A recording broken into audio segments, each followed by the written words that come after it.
Well, welcome everyone, and thank you for joining us this evening. I'm Paul Herring. I'm the Vice Chancellor of Advancement for the University of Missouri St. Louis. And the Pierre Laclede Society recognizes donors of $1,000 or more during the entire fiscal year.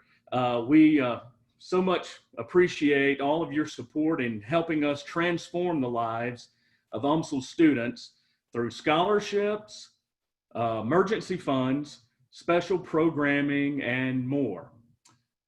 So I was thinking about this earlier this week as we were preparing for this evening. And, you know, the last time that the Pierre Laclede Society met, we were together back on February the 20th for our annual PLS Community Confluence. And, you know, none of us could have ever imagined that, you know, 4 months later, we would be meeting again like this via Zoom, which we've all, I think, become very familiar with. But as the proverb goes, necessity is the mother of invention. The pandemic has also brought us an opportunity to be more together as an UMSL family, even though we're, you know, physically separated. We're pleased this evening to have nearly 100 people joining us, not only from St. Louis, but also from Washington, D.C., to Texas, to Florida, and even as far away as San Francisco. So that we're very proud and glad to have all of you joining us tonight. Before I introduce UMSL's new chancellor, I have a few housekeeping items to cover.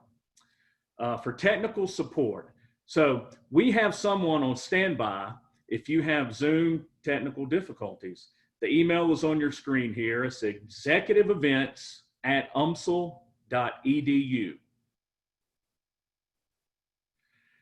We're also going to be doing a question and answer for this. So if you could take your cursor and move down to the bottom of the screen, you can use the Q&A feature on Zoom to ask questions throughout the presentation. The questions will be monitored and addressed at the end of the presentation, and we'll try to get to as many of these as possible. So please don't be shy. We'd love to be able to answer questions for you tonight. We also are recording. So this presentation is being recorded. A link will be sent in a follow-up email to all the registrants. So be on your best behavior. All right. Now, without further ado, I would like to introduce Dr. Kristin Sobolik, who was named UMSL's 8th chancellor on April the 9th. Chancellor Sobolik, welcome. Yeah, thank you, Paul. And I want to thank each of you as members of the Pierre Laclede Society for joining me this evening. I am honored to be your new chancellor. If we weren't in the middle of a pandemic, we would be meeting at receptions and dinners and conversing over coffee or dessert. You would be getting to know me, and I would be getting to know each of you. We would be talking about how we can work together to contribute to the important work at UMSL, transforming lives, impacting the regional economy, creating an educated workforce for Missouri and beyond, and all of those great things. But since we are here on Zoom this evening, I have invited a few colleagues to join me so that we might have a bit more of a conversation. Dr. Marie Mora is here joining me. She accepted the appointment as Provost and Executive Vice Chancellor for Academic Affairs. And Dr. Tanisha Stevens is here joining me as well. She is the Director of the Office of Academic Integrity and the Interim Director of the Office of Diversity, Equity, and Inclusion. And last, but certainly not least in my life, is Dr. Scott Peterson. He's a professor in the Department of English and my husband for 34 years. So Scott, would you like to share a little bit about your academic interests and research? I would. Good evening, everyone. I appreciate the opportunity to introduce myself and my research. I thought I'd start by telling a little story. About 20 years ago, at the turn of the last century, I had attended the local historical society's museum for a day, and while looking through large binders of historic photos, I ran across a picture of two ball players, and the caption read, "The Orono Orioles were a town team that hosted the Boston Red Sox in the early part of this century." And I thought to myself, there's no way such a thing could ever happen. So I started researching the local team. I learned a lot about the players. I learned a lot about local journalism. I learned a lot about sports history, but I never found evidence of the game. Although 10 years later, I did earn my PhD, combining my interests in sport literature, sport history, and sport journalism. So now, fast forward another 10 years, I'm in my third year here at UMSL. I teach American literature, creative writing, and sport literature. And this summer I'm teaching a sport lit class in conjunction. We just hosted the first virtual Sport Literature Association conference, and 3 of my students presented and did a great job. So I couldn't be prouder of them. And when my class is done, I will be focusing on the 2 books I'm working on right now. One is a historical novel that takes the reader to the 1922 World Series, but also includes an adaptation of Measure for Measure by William Shakespeare. And I'm also working on a critical book about an important figure in baseball literature in the first half of the 20th century. And then this fall, I'll be teaching Introduction to American Studies. And in addition to taking St. Louis as a big part of the class, as a quintessential American city, we're also going to be taking St. Louis sports history as St. Louis, recognized as a great sports town. So I'm very much looking forward to the cultural histories that my students will produce this fall. And I thank you for the opportunity.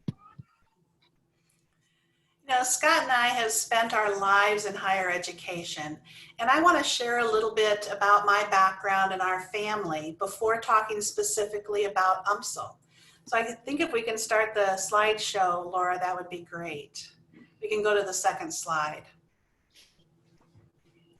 So I was a first generation Pell Grant student who went to the University of Iowa to major in biology. And I felt like I'd been dropped in the middle of the ocean, floundering around, trying to figure out where my classes were, how advising worked, how to study, and where to set up tutoring appointments that were free to Pell Grant students such as myself. And since my family didn't have a lot of money to help, I also had 2 jobs. I got up at 5:30 in the morning to work in the dish room of the residence hall cafeteria. And after school, I worked in the X-ray library of the university hospitals back in the day when they actually had X-ray films to file and keep track of. My story is the UMSL story, where 46% of our students are Pell Grant eligible, 78% receive some form of financial aid, and a vast majority have at least 1 job. So you can imagine that is why I connect with our students so much. I understand the challenges they face to succeed. Next slide. When I was an undergraduate, there was this one guy who seemed to have his act together and understand how college worked. So I followed him and did what he did. I think that is how I survived and then ultimately thrived. That person was Scott Peterson, who you just met, and 2 weeks after graduation, I married him.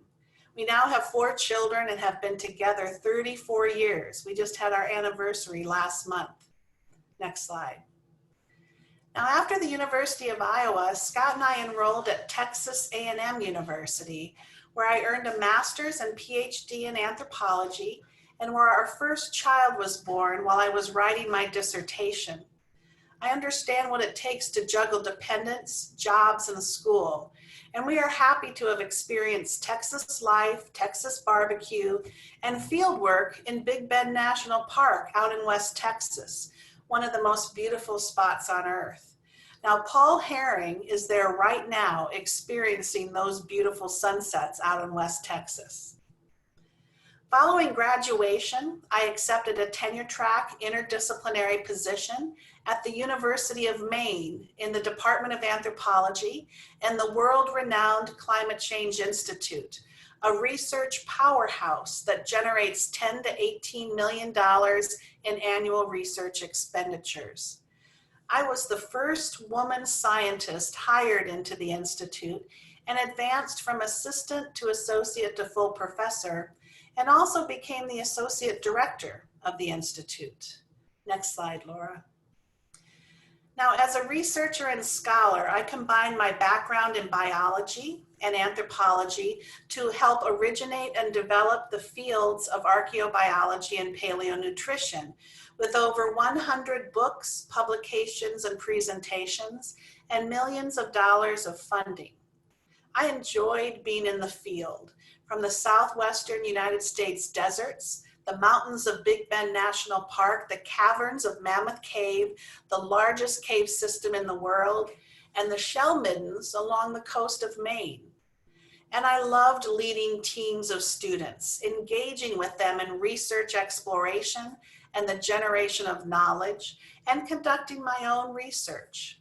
Scott always went with me on our field expeditions and was the best field hand in the business. My most famous research included prehistoric probiotics and ancient DNA work, identifying the oldest dog in the New World, the findings of which went viral, probably because people really love dogs. I led development of the Bachelor's in Human Dimensions of Climate Change and the PhD in Environmental Policy. These programs engage students in some of the most important problems of our day. This was when I knew I wanted to go further into higher educational administration, because I loved building programs, bringing people together, collaborating on and addressing important real-world problems. Next slide.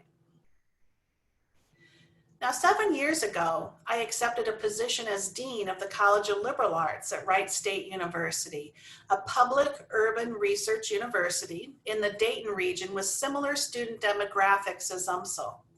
It was an exciting time to be at Wright State, as we were launching the second comprehensive campaign in their 50 years as an educational institution. Fundraising for the campaign helped us complete a $30 million modernization and expansion of the Creative Arts Center and naming the Robert and Elaine Stein Art Galleries. One of my most memorable donor relationships was with the actor Tom Hanks, that ultimately led to naming of the Tom Hanks Center for Motion Pictures. And I am standing right next to Tom at the ribbon cutting up there, already sporting my UMSL red. Next slide. I came to UMSL as provost 3 years ago, was promoted to executive vice chancellor 1 year after that, and then to interim chancellor 9 months ago. I came here because I fell in love with the students, the faculty, the staff, and the mission of this institution. More than any other institution in this region, perhaps in all of Missouri, UMSL truly does transform lives.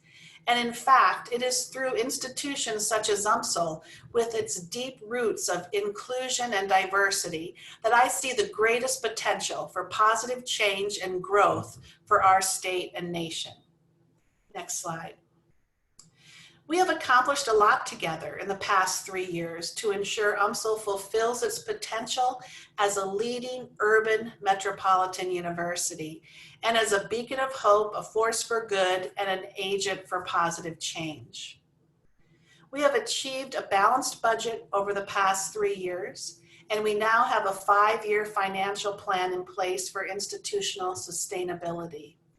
We have attained a perfect reaccreditation by the Higher Learning Commission, meeting all criteria and with no concerns. We collaboratively developed a 5-year strategic plan that we are now implementing and that informs our decision-making and resource allocation. We analyzed our academic programs, including programs for inactivation, mergers, and areas for investment. We have moved forward with those recommendations to strengthen our campus. And we have added 9 new programs in areas of student demand and workforce need. We have also developed our first ever strategic enrollment plan, We've already begun implementing action items for enrollment growth, and we have seen a 6.7% increase in student credit hours this summer, which is the first enrollment increase we've had over the past 7 years. Next slide. Innovation is a combination of research, creative works, problem solving, and entrepreneurship, and is an essential element at UMSL. We have numerous collaborative teams working successfully to advance research, generate knowledge, and engage students. Over the past 3 years, our research funding has increased 55%, from 18 million in fiscal year 16 to 28 million in fiscal year 19. And we are on track to surpass $30 million this year as we continue our research expansion. Next slide. And then COVID-19 hit. I had interviewed for the chancellor position on Monday, March 9th. And on that Wednesday, March 11th, we were responding to stay-at-home guidelines by transitioning all classes online for the spring semester and leaving campus. Students who could move out of university housing were given a 45% discount on their housing bill. About 25% of our students who did not have other housing alternatives were allowed to remain on campus with services because we are their home. We moved all summer courses online, waived all online fees for summer and for the coming fall. The fall semester will be on campus with blended and online course delivery. We basically abandoned the campus to the geese. And I hate to say it, but they have taken over. And even more surprising is that I miss them. Next slide. As always, we have remained focused on our students. We distributed $2.9 million in CARES Act emergency grants directly to students, beginning with those who were Pell Grant eligible. We were the first Missouri institution to distribute its entire allotment, and we did it in 48 hours. We provided student workers who could not work remotely with paid administrative leave, the same benefits as all full-time employees. Our alumni relations led the establishment of a Triton emergency fund and raised more than $65,000 to date for our students. And we are also distributing another $291,000 to students from the Strengthening Institutions program. Next slide.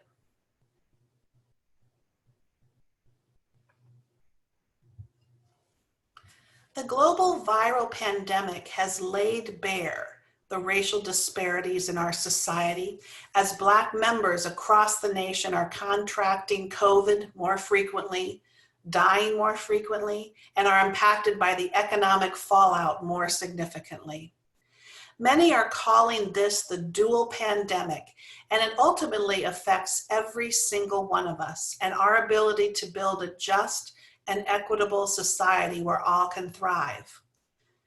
Now, UMSL is one of the most diverse universities in Missouri.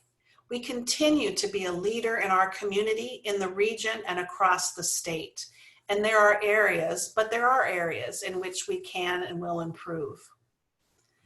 We are strengthening our internal supports, and I know that Drs. Marie Mora and Tanisha Stevens will talk more about that. And in fact, you can see them both here in the recent virtual gathering for racial unity discussion. We are also strengthening our external supports, such as being an anchor institution where we collaborate and lead in the region. Next slide. Now, inclusive excellence is an ongoing commitment at UMSL and remains central in our strategic plan. One of the most profound experiences of my life was joining thousands as we walked across the Edmund Pettus Bridge in Selma, Alabama on the 50th anniversary of the Voting Rights Act 5 years ago. I was there with my daughter Emma and 30 others from Wright State on the Civil Rights Pilgrimage sponsored by my college. That experience cemented my commitment to equity and inclusion and reinforced my view that it is imperative that we enhance support for our underrepresented students, faculty, and staff, and make a positive contribution to diversity and inclusion within our broader community. Next slide. UMSL is an institution of opportunity. UMSL provides access to a high-quality Tier 1 education, many times to people who wouldn't normally have that opportunity. We not only provide access, but our students graduate. That is the game changer. It changes the lives of our students and their families, positively impacting the region and ultimately the nation. UMSL is already recognized nationally as one of the top universities for graduation rates. The U.S. News and World Reports has included UMSL in its inaugural Social Mobility Index as best in the nation for graduating Pell Grant eligible students with top financial need, one of only 2 institutions in Missouri to be so recognized. We were also recognized in a recent New York Times article for 6-year graduation rates that are higher than that expected, given our student demographics, in essence, outperforming expectations. Again, one of only 2 institutions in Missouri to be so recognized. Next slide. The key to UMSL's national recognition for student success is that we support the whole student. We provide key academic programs and support services as we adapt to the changing needs of our diverse students. For example, we have consolidated student academic support services, including a new tutoring center. We have also increased personnel in health, counseling, and wellness to reflect the increased needs for mental health support. And we added the Triton Food Pantry to address food insecurity within our population. And you can see the ribbon cutting ceremony here. We also expanded the Veterans Center support and continue to provide excellent service to this student population, recognized by Military Times as one of the best universities in the nation for military-connected students. We have also taken a leadership role in the e-learning initiative launched by the University of Missouri system to significantly increase online enrollment across all 4 UM campuses. Among the programs to be offered this fall from UMSL are communication, cybersecurity, business, and criminology. UMSL is ranked by the U.S. News and World Report as #1 in Missouri for quality online programs. Next slide. It is also imperative that a public urban metropolitan research university is engaged and intertwined with the community to create vibrant, sustainable environments. UMSL received a renewal of its Carnegie Community Engagement Classification, one of only 119 successful institutions nationally. We have established the Community Innovation and Action Center to conduct applied research, increase engagement, and make connections with our local nonprofits to maximize benefits for our community. SEAC has overseen the Regional Data Alliance, which has been crucial to our regional understanding of COVID-19 impacts. We are founding members of the National Anchor Institution Initiative, codifying our increasingly aggressive and effective community engagement activities. And we have a close relationship with the University of Missouri Extension, and we work with them on numerous programs throughout our community here in St. Louis. In fact, we just moved the University of Missouri Extension County, our St. Louis County Extension office, to our campus to increase our collaboration. Next slide. Now, UMSL's long-term success is closely tied to the vitality of the region and, of course, the neighborhoods that directly surround us. That's why we formed University Square, a community development organization that encourages, supports, and stimulates public-private investment in the segment of North St. Louis County that surrounds UMSL. This team helped recruit Express Scripts to our campus and led the redevelopment of Natural Bridge Road through a federal Great Streets grant, as well as adding both North and South Metro stops on our campus. We are now working with the Pearl Development on a $60 million multi-use business, housing, and community development off of our South Metro stop along Natural Bridge Road. This is the largest such development in our region in 70 years. Next slide. UMSL is also working closely with T-REX and the National Geospatial Intelligence Agency that is establishing a new $1.75 billion facility in North St. Louis to help ensure it achieves its mission and serves as another community anchor. We have launched the National Security and Community Policy Collaborative with the recent hire of a new director to help UMSL assume a leadership role in research opportunities with the NGA. Housed in T-REX, the new director is creating direct pipelines to UMSL faculty and students and assisting the agency in developing positive relationships in North St. Louis. Next slide. Now, change has been coming to higher education for a long time now. We have seen it coming, and this dual pandemic has only hastened its arrival. Higher education will never be the same. The institutions that will survive and thrive right now are the ones that can adapt quickly and that are already relevant to their community. The institutions that are providing the needed support structures and engagement opportunities for students and the community, as well as their own faculty and staff. UMSL is such an institution. UMSL is well positioned as an epicenter for regional recovery, helping St. Louis and the surrounding region through these tumultuous times and setting us on the path to inclusive prosperity. Our curriculum continues to evolve to provide relevant skills that students and the workforce need and want.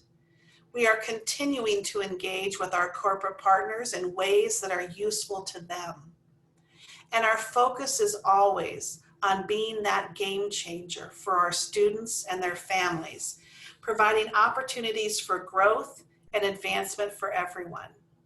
Next slide.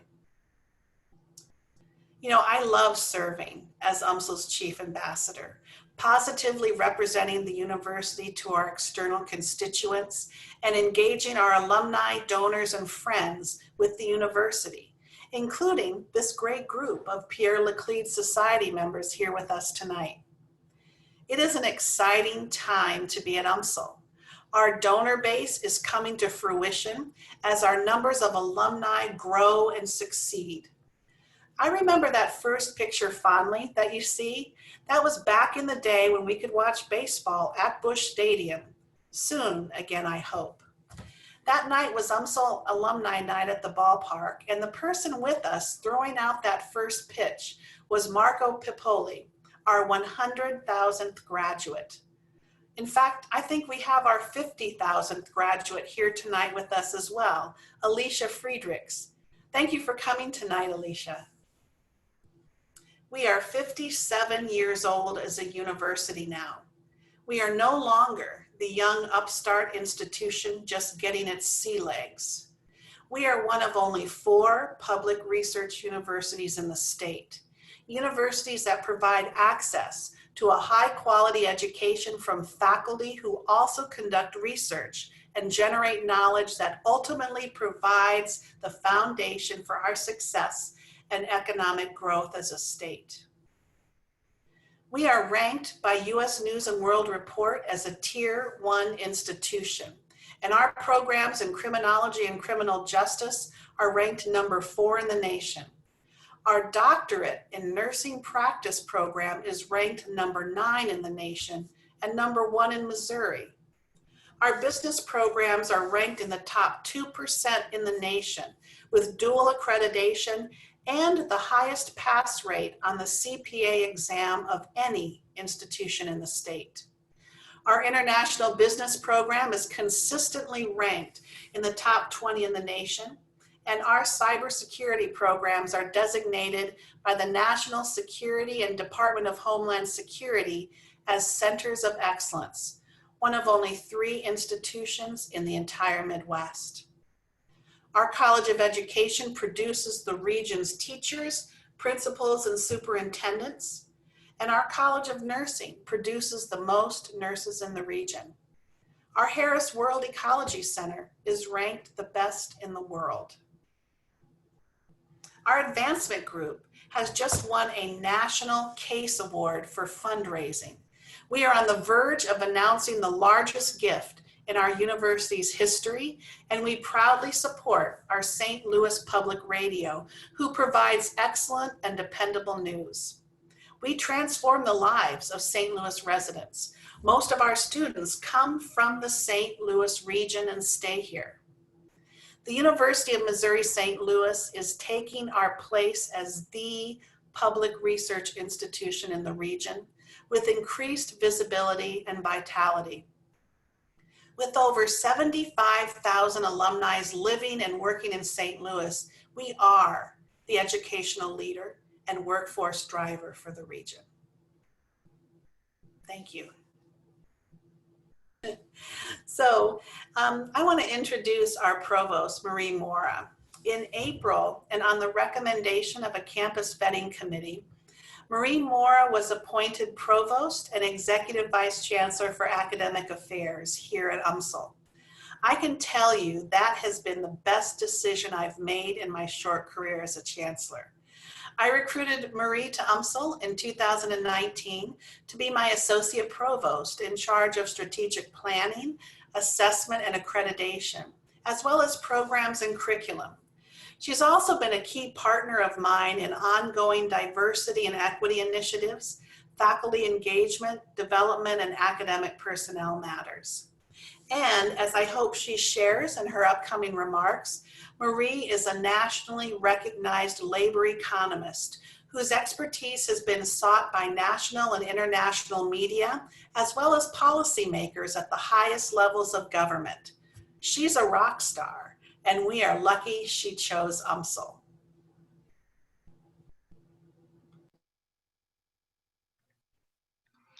Thank you, Chancellor Sobolik, and thank everybody for joining us tonight.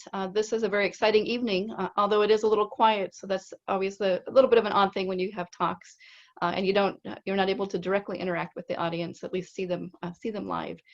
So I really appreciate the opportunity to be here tonight, and also just to say a few remarks about myself and talk a little bit about some of our fantastic faculty. The Chancellor just went through some of our highlights and achievements in terms of our academic programs, among other things. But before I get to some of our faculty, I just wanted to take a couple of minutes so that I can introduce myself to this group. So as mentioned, my academic background is in economics. I am a labor economist. I specialize in issues related to socioeconomic outcomes of underrepresented minority groups with a special focus on Hispanics and Latinos. In addition, I have done a lot of work in terms of diversity and inclusion in my own field of economics, as well as in STEM and in higher education more broadly. So in terms of some of the work I've done on the econ side, it has actually come in very handy in terms of what we're seeing with COVID-19. As a labor economist, I study a lot of factors related to, as you would guess, labor market outcomes. Education plays a big role in that. In addition to education, we can think about other types of systemic disparities or structural disparities that have led to long-term socioeconomic outcome differences across groups.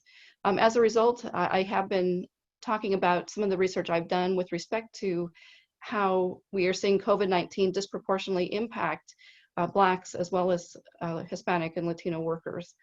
Part of this is coming from the fact that when we look at education disparities, that plays a big role in terms of the labor market opportunities that are available. In addition, these groups are also hit harder because they have been disproportionately impacted by the COVID-19 virus itself in terms of infection rates as well as fatalities. So just next week, I will be on a panel for the National Association of Business Economists to talk about race and a fair economy in the context of COVID-19. As the Chancellor mentioned, I did come here last April. I started as provost on May 1st, but I actually came July 1st of last year as her associate provost for academic affairs. As I was looking for positions, opportunities for growth and seeing where else I could make an impact in higher education, I was very interested in the position at UMSL because of all the work that UMSL does and the fact that UMSL's community, UMSL is a big partner with its community. In addition, UMSL works very closely with students who are from non-traditional backgrounds. We have a high rate of transfer students. As we saw, we also have a high rate of Pell Grant eligible students. Many of our students are first generation students. When I was looking to change institutions, and I came here from the University of Texas, Rio Grande Valley, I was very interested in looking for an institution that had students with those characteristics. I was very pleased when I looked at the position. One of the first things I did was look at the strategic plan for the institution, which the Chancellor just mentioned. And the strategic plan, what grabbed me was the 3-word mission statement: we transform lives. So I was hooked, and then the rest is history. I applied, and everything just fell into place. As Provost and Executive Vice Chancellor for Academic Affairs, I have the pleasure and privilege to oversee the internal operations of the academic side of the institution. So the position of Provost is something that many people are not familiar with outside of higher education. Many people are familiar with businesses. We hear about the CEOs, we hear about the CFOs, CDOs, CIOs, but we often don't hear about the Chief Academic Officer. That is a role that is unique to higher education. So essentially the Provost is the CAO. And so with that in mind, I work closely in terms of looking at our academic programs. I work closely with faculty, the deans, and also other academic administrators to ensure that we have student success. And part of our student success is thinking about faculty success. When we think about students, students are the main reason why we are here. They are the core of our existence. And so we need to make sure that when we offer our academic programs, that the students are getting high quality, accessible, and affordable education. This is something that UMSL does. As was mentioned by the Chancellor, we as UMSL ranked #1 in the state of Missouri for online bachelor's degree programs. We are actually in the top 50 nationwide for those programs. Because we have a lot of experience with offering quality online programs, when we had a transition this past spring to our remote learning, we were able to do so. We can't say it was 100% flawless, but we feel that we had a lot of the complications that other institutions went through had been minimized because of the excellent work that we have with our Center for Teaching and Learning and the experience that we have as an institution with our online programs. I'm very pleased to mention that in terms of some of our faculty, we could spend the rest of the evening talking about them, but just a couple of extremely fantastic faculty who have been highlighted just within the past week or so. We have learned that we have 3 of our fantastic faculty who have been selected as Presidential Engagement Fellows for the University of Missouri system. They will be able to share their research expertise across the system and in the state. Those faculty members include Jill Delston, who is in philosophy, Jerome Morris in education, and Lee Slocum in criminology and criminal justice. In addition, criminology and criminal justice, I just learned that Dr. Janet Lawrenson was elected president of the American Society of Criminology. This has just happened, and I don't think it's yet been covered by UMSL Daily. I just learned about this 2 days ago. She will take over the responsibilities in November. She will be joining Dr. Beth Hubner. Dr. Hubner currently serves as vice president of the association. And so we're really excited to get that national visibility and also have the opportunity to impact the criminology profession. So it's not surprising that actually, as the Chancellor had mentioned, our criminology and criminal justice programs have currently ranked #4 in the nation. I'd also like to mention, again, we do have our AACSB, the dual accreditation, which the Chancellor mentioned. We have new programs that have come online. The Chancellor also mentioned several of them, one of them being cybersecurity, both in the bachelor's and master's degree space. We have programs, new programs in sports management, bachelor's degree in organizational leadership. We're currently working on programs related to a program related to it's a Master of Science in Supply Chain Analytics, as well as another one in FinTech. We're currently working on programs in data analysis.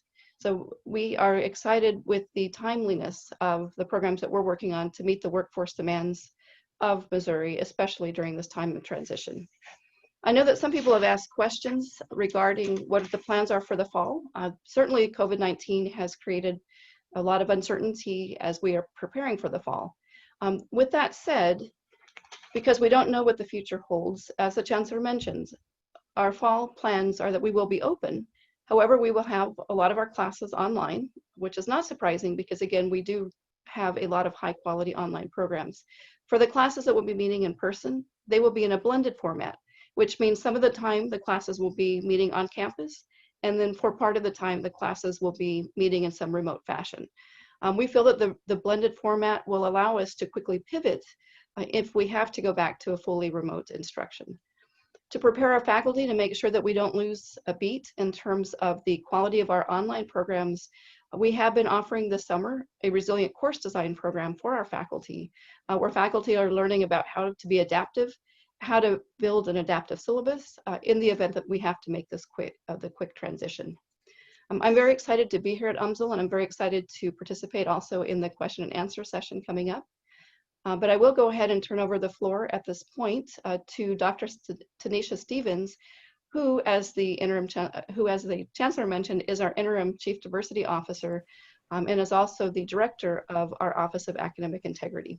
So without further ado, it is my pleasure to introduce Dr. Stevens.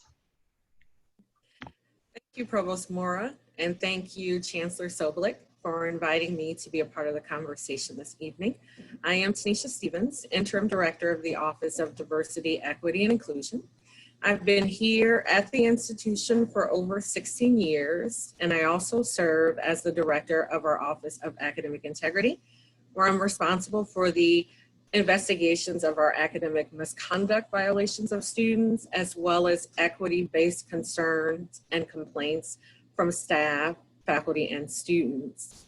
I am a proud UMSL alum, graduating with my doctorate in educational leadership and policy studies in 2012. My husband is also an UMSL alum and currently serves as a police officer for the St. Louis Metropolitan Police Department. I was appointed as the interim director of ODI last fall. Serving as the interim director has provided the opportunity to work closely with senior leadership on diversity initiatives, to identify strategies for developing effective communication plans, as well as an increase in development of professional training opportunities for the campus intended to enhance our cultural competencies. The work that the office and the university conducts is based on the Inclusive Excellence Framework, which is a University of Missouri system-wide initiative that guides our holistic policies, our practices, and our structures. Inclusive excellence is embedded in the work that we do at the university, and as such is a top strategic priority as identified in our 5-year strategic plan. The campus has worked diligently to address barriers that disproportionately affect our communities of color and are reflected in such areas as our retention rates, graduation rates, and debt upon graduation. As the COVID-19 pandemic and the nation's reactions to racial injustices have demonstrated, the university's ability to actively move institutional strategies and initiatives from goals and ideas to attainable actions is crucial. When the campus moved to working remotely, our office redesigned our professional development training in order to provide virtual opportunities for faculty and staff. This focus led to record enrollments in our professional development courses, such as our Diversity 101 course and our virtual professional development series this summer. Additionally, this effort has led to cross-institutional collaboration in regards to diversity and inclusion programming for the summer, as well as to UMSL's creation of a co-facilitated inclusive language series in collaboration with several community partners and campus departments, including student involvement, our LGBTQ+ coordinator, and the College of Education. The university also in the fall hired our first Senior Manager of Strategic Diversity Initiatives, Dr. Marlo Goldstein-Holt. Additionally, the work that the university produced in reaction and in support of events after Ferguson and the impact of that work remains evident now more than ever.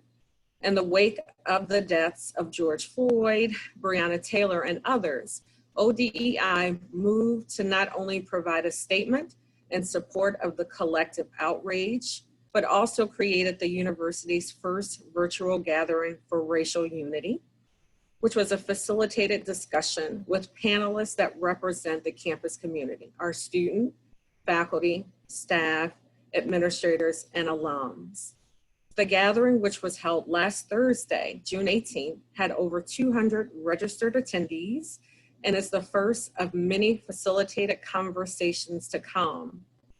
The conversations are designed to raise awareness and provide continued dialogue and conversation from the diverse perspectives that represent the UMSL campus.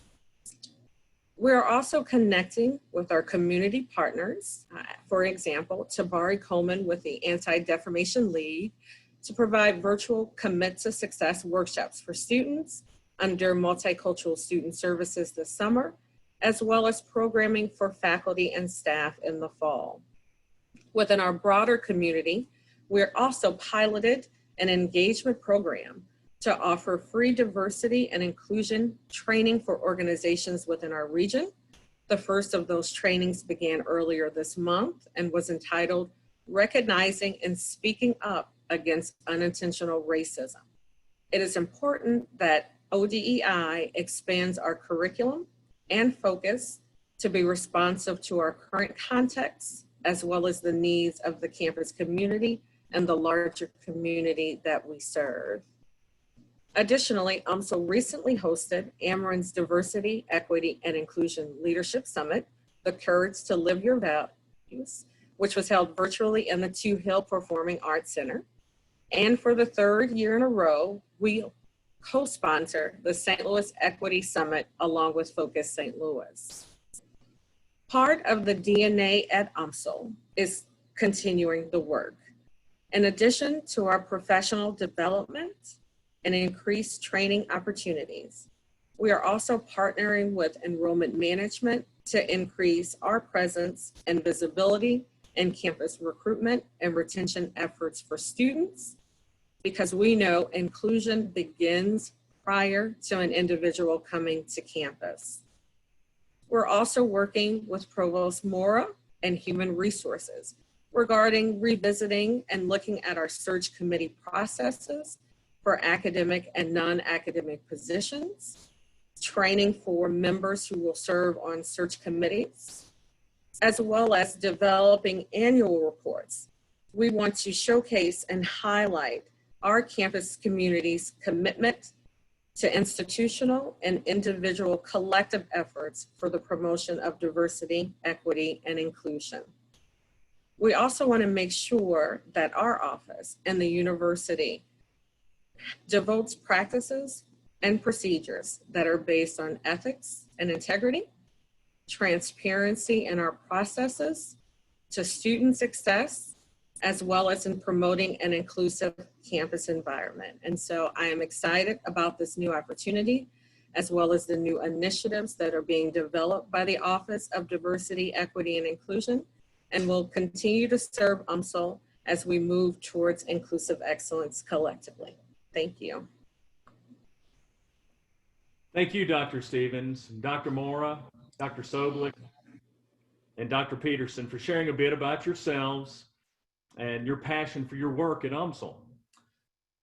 We now have some time for some questions.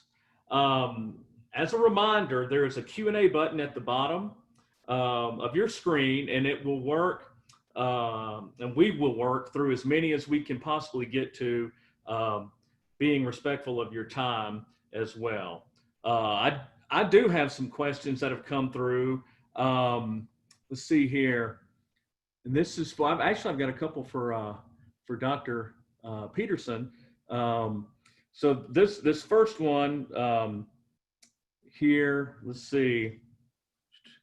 As you and Dr. Sobolik are entering into her chancellorship, if you will, it wants to know, how do you see your role as Dr. Sobolik's wife and ambassador for the chancellor at UMSL? How do you see your role there, Dr. Peterson?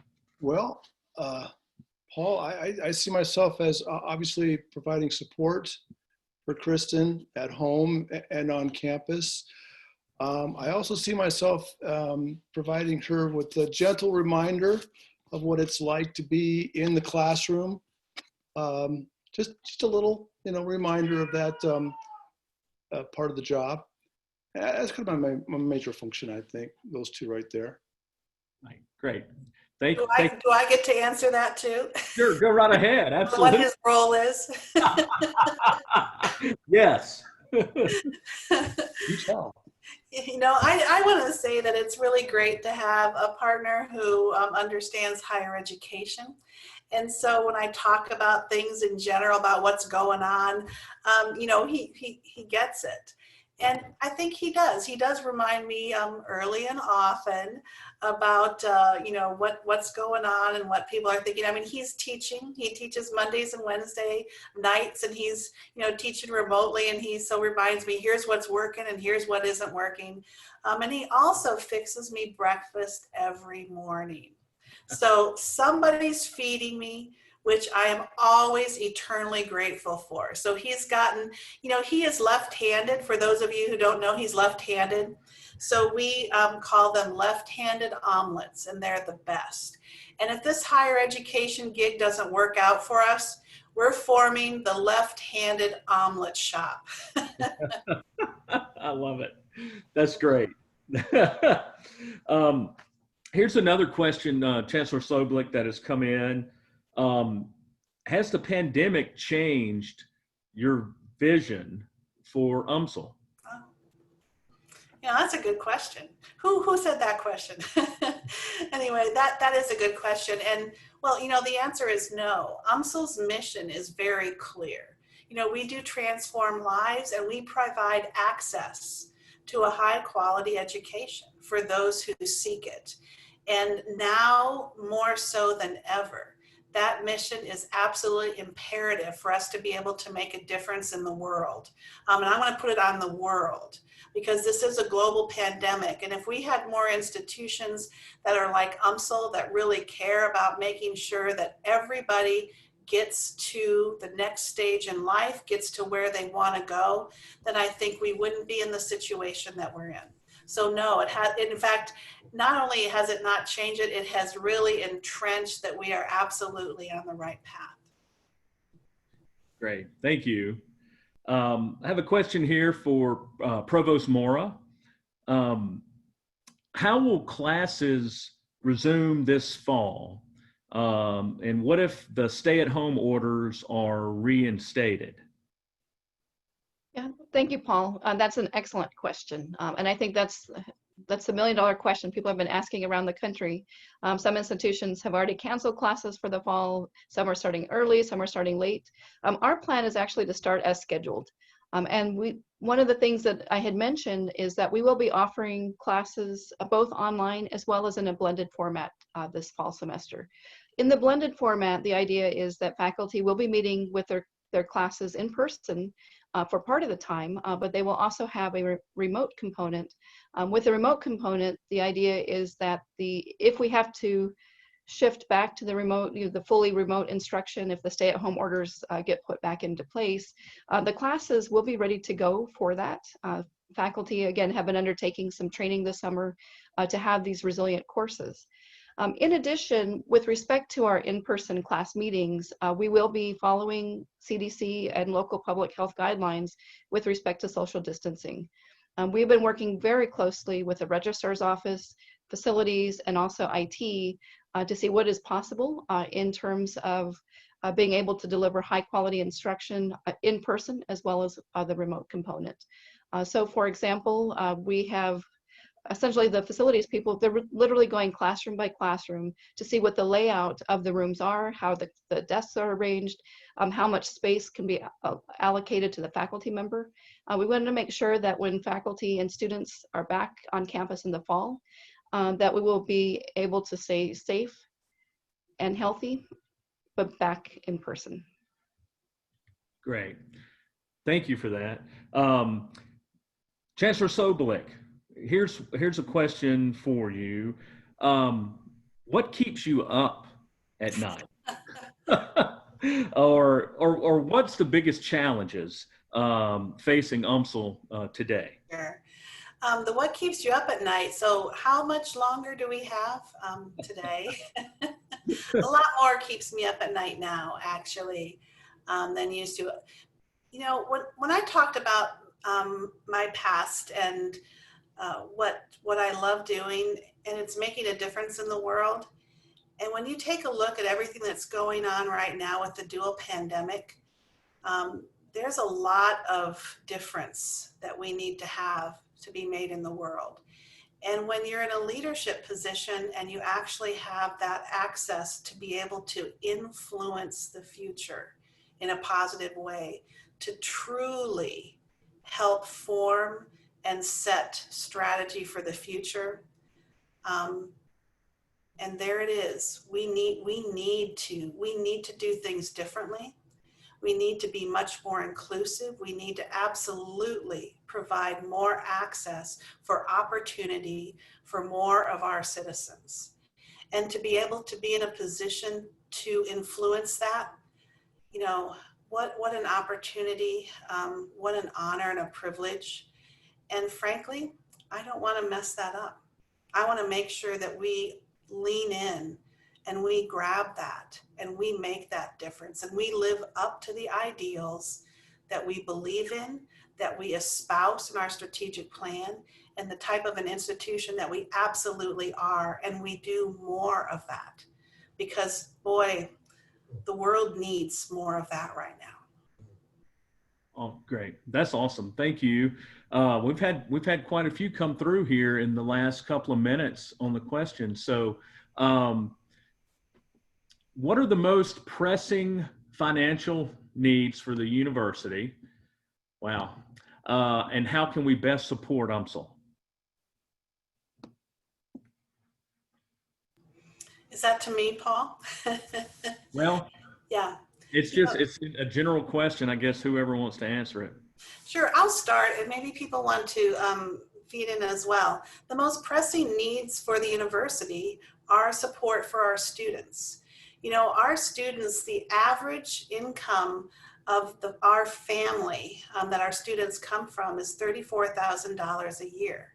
And if you want to compare that to the average income of other institutions, like for example, our four sister campuses in the University of Missouri system, the average income at Mizzou is $119,000 annually. Ours is 34. We have, like I said, 46% of our students are Pell Grant eligible, 78% receive financial aid. They are working 1, 2, and sometimes 3 jobs just to have that opportunity to make a change in their lives and their families' lives. So support and scholarship dollars for our students is always of critical need because we want to make sure that we are providing access to an affordable education. That's great. That, of course, that topic is right up my alley. Definitely, scholarships are something that we're always looking for donors and friends and alums of the university that want to make an impact and invest in the lives of students so they can afford an education. Absolutely, that's something that we always are going to be looking for resources for. So here's one for you, and this may be for Provost Mora. Will lab classes have to have lowered enrollment? And that's an excellent question as well. As part of our needs to meet social distancing guidelines, and again, following CDC and local public health officials, in terms of the in-person components, we will be able to, or the plan is to offer some of the reduced cap sizes on the labs, or if they are of a larger size, they may end up meeting at different times so that not all of the students will come at the same time. We currently have, in terms of reviewing some of the plans for maintaining the health and safety as we repopulate the campus. We have on our campus something that is called Unified Command, which has representatives from all key areas. We are currently reviewing plans, and the labs were part of those plans. We make recommendations to the executive policy group, which is led by the chancellor. So a lot of different eyes are reviewing. We have a lot of professional input in terms of looking at these plans. But we do want to make sure when we bring people back that we are securing the health and safety of our students as well as faculty and staff. Great, thank you, Provost Mora. I have a question here for Dr. Stevens. You mentioned that you and your husband are both UMSL alums. What is it that you love most about UMSL?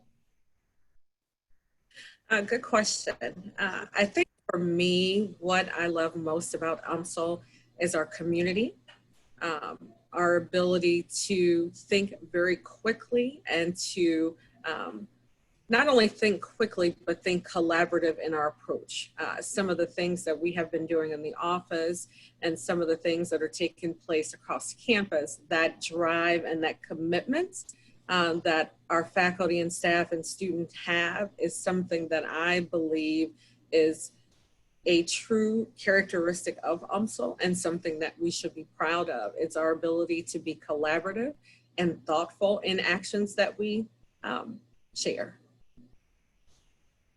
That's great, Tanisha. Thank you for that. Chancellor Sobolik, with Dean Charlie Hoffman retiring, what are your thoughts on identifying a new dean of the business school, short-term and long-term? That's a good question. You know, first of all, nobody can replace Dean Charlie Hoffman. Those are huge, huge shoes to fill. Charlie has been an exceptional advocate and alum and dean and donor for the University of Missouri St. Louis. So he has really led the College of Business in wonderfully expanded directions. They've really raised the bar over his leadership. He was dean for 7 years. So first of all, it's going to be hard to replace a Charlie Hoffman. But short term, I think we're looking for an interim dean, probably from within, so that that person can maintain the success that the college has had and keep us moving in the right direction and collaboratively across campus as we work through everything and all the COVID impacts while staying true to our mission. But for the long term, I know that Provost Mora and I, in fact, we're just talking about this today, that Provost Mora will launch a national search for the next dean of the College of Business. And I'm looking forward to seeing the quality of candidates that will come in, because I know that with the great success and the great foundation that was laid by Charlie, that somebody is really going to want to be excited, you know, they'll be excited to come in and be the next dean. Excellent. Thank you. Here's a good one. I'm curious about this as well. Chancellor Sobolik, will you be living in the Chancellor's residence near campus? And are you there now? You know, that's a funny question. So and for people who have been on Zoom with me for the last 3 months or whatever, this background was usually full, and we had books on the shelves and we had artwork on the wall. But this is where Scott and I live now, in this condo, because it was quite convenient. But we are actually in the process of moving, and we are moving to number 9, which is the Chancellor's residence right on the edge of campus. So we're looking forward to that. In fact, we were just there this afternoon checking on Scott's tomato plants that he's planted there. So we are on the move. That's great. That's great. This is more of, I guess, could be a general question for whoever and all of you, actually. What are your plans to raise the stature of UMSL in the St. Louis region? Mm-hmm. Well, I'll start, and I would love to hear what our provost and our chief diversity officer have to say with that as well. But I talked a little bit about that in my presentation. And I think our stature is already high. I think a lot of our, being known out and about in our community is just getting that word out. And so we have really done a much better job of our marketing, our communication, growing that area extensively to make sure that we're not only marketing ourselves to our prospective students, but also that our community understands the value proposition that we already provide the community, that we are UMSL, that we are the workforce, that we have taken our place as the major player in this region. So I think that's on us to make sure we get that word out and continue to do that. And it's on us, but it's also on everybody that's out here. Our Pierre Laclede Society people, wonderful advocates. Each one of you is an advocate for UMSL. Get that word out about the great word and the great job that we're doing and our mission and our vision and the place that we are. So we really would thank you for that, of course, and so would our students, our faculty and staff. Yes, actually, I'll go ahead and echo that. One of the things that I think that UMSL, the University of Missouri St. Louis, could do, it would be to get the word out more. We already have amazing things happening on our campus. We've gone through just a few examples in the short time that we have together tonight. I think highlighting that excellence is one of the things that we need to do. At the same time, we are very excited about building new programs. And these programs are expected to meet workforce demand. For example, I mentioned that we are currently working on a Master's of Science degree in supply chain analytics. That's a program that it turns out will be of great interest, given that everything that we've seen with respect to COVID-19 regarding what is the problem with some of the supply chain, how have things broken down. In addition, I'm very excited that we are looking at a lot of new growth with respect to our area of diversity, equity, and inclusion. And I know Dr. Stevens can join in on that as well. When I mentioned reviewing UMSL's strategic plan last year, when I was looking at other positions, one of the things that caught me was that inclusive excellence is one of the 5 compacts that is in that plan. I've seen, even just in my short time here, a growth in terms of the resources that have been put into that office, and also new initiatives that are very exciting to be a part of. As Dr. Stevens mentioned, we are looking at ways to examine our faculty search committee, the search committee training, as well as thinking about some of our tenure and promotion policies, as well as the members who are serving to assess our faculty. With respect to institutions of higher education, there are 2 very important questions when we think about our faculty. And one is, who is it that we're hiring? Hiring is extremely important for our faculty. And then the second important question is, who is it that we retain? So one of the things that I expect to do as provost will be to continue to build on the excellent faculty that we already have, to make sure that we have the recruitment and also, very importantly, the retention of excellent and diverse faculty. And I echo both the sentiment of Marie and Kristin, and I would also add that for us, it really is about leveraging the resources that the different units on campus can provide to the campus as well as the community that we serve, whether that is in training opportunities, whether that is in partnerships, and really because the mission of the university, and as it relates to inclusive excellence, the recruitment, the retention, not only just saying it, but actually allowing the community to see it in our actions. So I think that is very important, especially for our office, as we create and develop new initiatives as well. It's really, when we're saying this, it's not that we're just saying it, but our actions demonstrate. So when someone talks about UMSL and the diversity that is inherent to who we are, then that is also seen in the actions as well. Great. Just really quickly, if I add, I have an idea that would also get the word out by taking some of the research and the projects and the writing of our students and putting it into a St. Louis journal that would be, about St. Louis by our St. Louis students and for St. Louis. So that's, for example, the projects I'm looking for my students to do about St. Louis sport history in the fall would be excellent material to go into that St. Louis journal. Thanks. Dr. Peterson, I'm going to probably end with this question here for you. Actually, there's a couple. Since you've lived in many places, what's your favorite baseball team?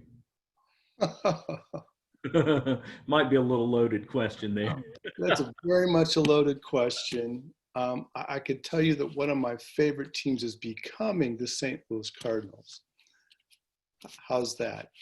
It's an organization that I respect a lot. It has a great and rich history, and I'm looking forward to digging into that history in the near future here. Right. I have a question for you on that. Being that recently, I guess it's been announced that Major League Baseball is going to actually make a go, albeit an abbreviated season. I would love to know what your thoughts on the situation is, trying to balance out having a professional sport do its thing in the midst of this pandemic and no fans and all of the COVID-related health concerns that are out there. Yeah. As soon as they announced that 60-game season, about 60 seconds later, the prognosticators started trying to predict who was going to win that 60-game season, which I think is pretty interesting. I think it's going to be a balancing act. I'm cautiously optimistic that we'll be able to move forward. There's already been a few instances of games played in empty stadiums, so they've done some trial runs on that. I think the larger picture is, sports are such a big part of our culture, such a big part of our society and our economy as well. All those things I think we have to take into account and, see, how this is all going to play out. No pun intended, or maybe intended. Excellent. Well, thank you. Again, I would like to thank everyone that could join us this evening on this call. We have recorded this session and we'll be sending it out to all of the PLS donors in the next week or so. And we hope to see all of you soon, either in person or perhaps even again on Zoom. So in the meantime, please stay safe and healthy. And thank you for supporting UMSL, and have a good evening. Thank you, everybody. Thank you.